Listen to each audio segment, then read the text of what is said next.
All right, folks. I think it's time we tried Defying Gravity. I mean, Wicked. What can I say? It's a wicked good movie. Honestly, one of my favorite films of the year. It was really so good. Um, as good as I was expecting. And most people, I think, are pretty much agreeing with how great this film is. We thought maybe we were going to get a Barbenheimer 2.0 with Wicked in Gladiator 2, but like nobody's watching Gladiator and like everybody's watching Wicked, so there's that. Now, speaking of Wicked specifically, obviously this is based off the Broadway musical, which, as many of you probably know, I'm a huge theater nerd. I'm a theater guy myself. So you would think I would have seen Wicked, but I haven't. I've only ever been to New York once, and it was like a week ago. And I didn't have time to go see a show, unfortunately. Also, I mean, the movie was coming right out, so, but I am a huge fan of The Wizard of Oz. And so I knew bits and pieces of the story here, and there's like certain elements that I know that are going to be coming in part two, which obviously I won't spoil in this video. But knowing certain things like that, which they not only get me excited even more so for part two, but also I really enjoy the little hints and teases and bits of foreshadowing here in this film of Wicked. I will say, obviously, musicals in Hollywood are kind of weird right now. I feel like most of the general audience not a fan of them. But also Hollywood seemingly isn't either, because like most musicals recently are not being marketed as musicals. Like the Mean Girls musical that came out earlier this year, most people didn't even know that was a musical, and then until they showed up in the theater. Same goes for Joker 2 and Wonka.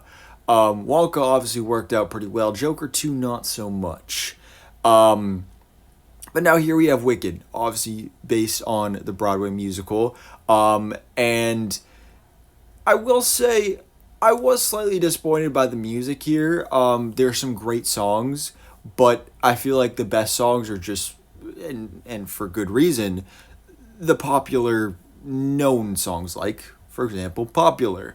Defying Gravity, of course, is just phenomenal. And what a way to end off this film with Defying Gravity. Just a fantastic song. So that was great to see. And then another favorite of mine was Dancing Through Life. I really enjoyed that as well. But honestly, other than that, most of the other songs kind of felt very generic Broadway. Unfortunately, I'm hoping maybe there's some better music and more memorable songs in part two, or act two, as I should say. Because of course this film, this part one, which also is another thing that like was not really shown in the marketing at all. I mean, it wasn't a secret, but like I literally, when I was sitting in the theater and the title card popped up and said Wicked Part 1, there were audible gasps in the theater like, "Oh, it's just a part 1." Like, yeah, 3 hours for part 1 and we're still going for part 2. But cool part about that is part 2 comes out next year, so that's really exciting. But yeah. So as I previously mentioned, I'm a huge fan of The Wizard of Oz. So this opportunity to expand upon the story, revisit the events of that film, told from a different perspective, and the backstory of course, the Wicked Witch of the West, Elphaba, and her relationship with Glinda and how Glinda came to be as well.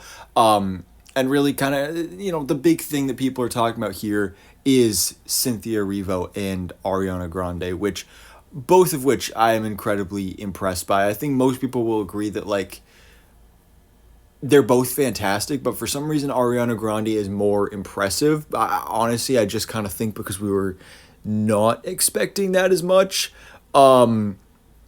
Just because most people just find her annoying, and like, man, there is some real slander about her on Twitter.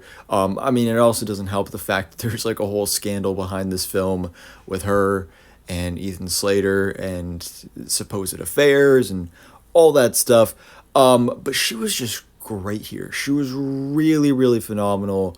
And to know like the backstory of her all those years ago, visiting Kristen Chenoweth backstage, who played Glinda in the original Broadway version, and saying she wanted to play Glinda, and now here she is. That's awesome. I really love that. And there's just so many great homages and references that, again, obviously I haven't seen the Broadway musical, but I could tell there were certain references other than obviously the whole movie and the story and everything. But like there were certain moments from Ariana Grande's performance specifically that I just felt like, oh, that is so Kristen Chenoweth.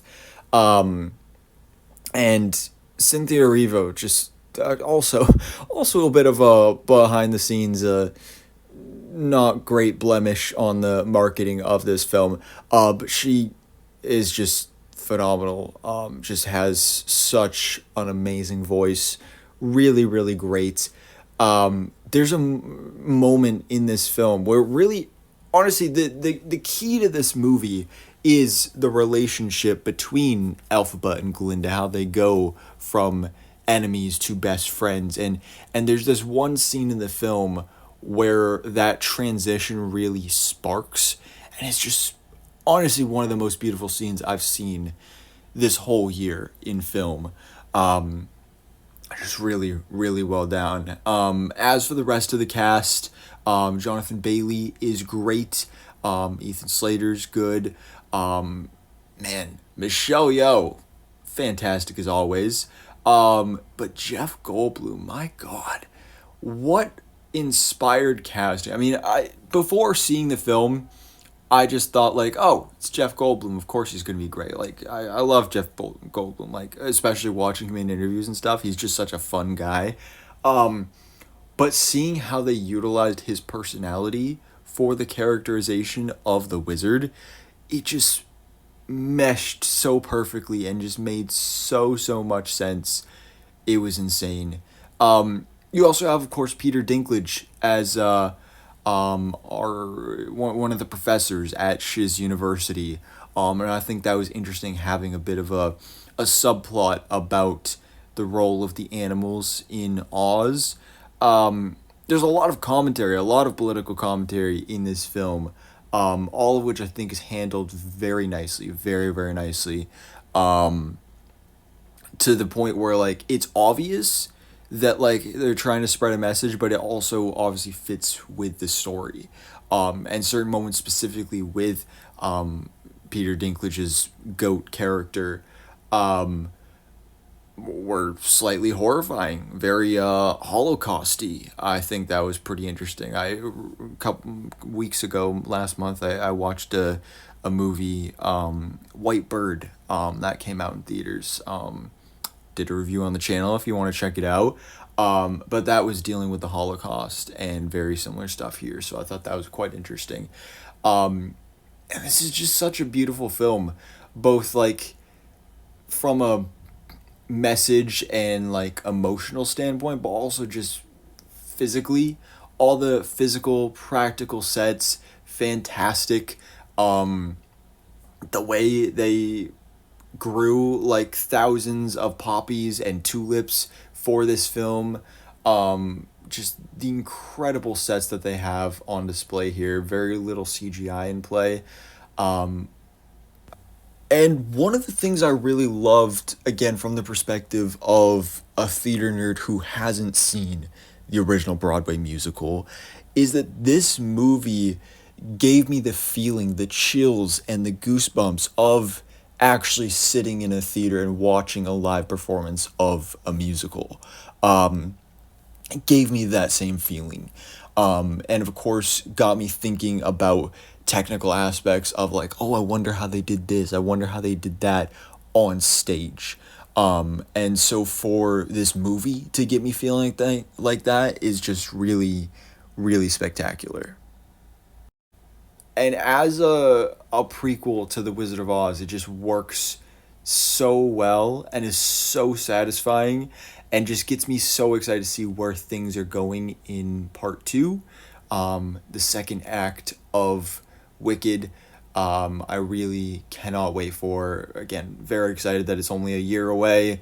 You know, there's bits and pieces I know about Act 2, part 2 of the story. Please, no other spoilers in the comments below. But yeah, I'm very excited to see where things go next in Wicked Part 2. But guys, let me know your thoughts in the comments below. What did you think about Wicked Part 1? And are you excited for Part 2? So thanks for watching. Please drop a like if you enjoyed this video and hit the subscribe button so I keep up to date on everything that goes on in the movie life.